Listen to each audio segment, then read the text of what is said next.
Election మిగిలిన మధ్యలో 2.5 కోడేళ్ళు కాబట్టి భవిష్యత్తు మనది. తిరిగి గులాబీ జెండానే ఈ రాష్ట్రానికి శ్రీరామ రక్ష అవుతుంది. ముమ్మాటికి ఇప్పుడున్న రైతు సమస్యలు ఇక్కడ నుంచి నేను నేరుగా నిరంజన్ రెడ్డి గారికి పోవాలి.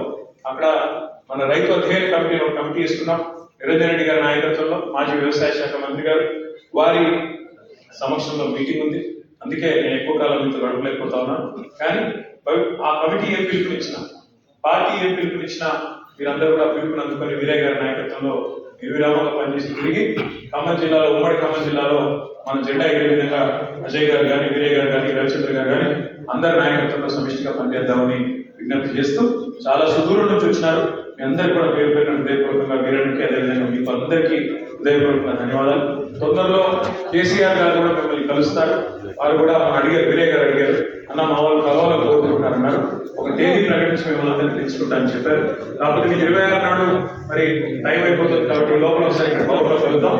తర్వాత కేసీఆర్ గారితో కూడా మీటింగ్ ఏర్పాటు చేసి మళ్ళీ మీ అందరినీ కౌన్సిలర్ని వాళ్ళ కుటుంబ సభ్యులు ఇంకా ముఖ్య నాయకులు కూడా సత్తుపల్లి నుండి తీసుకొని వచ్చి కల్పిస్తామని చెప్పి తెలియజేస్తూ మళ్ళీ ఒకసారి మీ అందరికీ ధన్యవాదాలు, నమస్కారాలు. జై తెలంగాణ.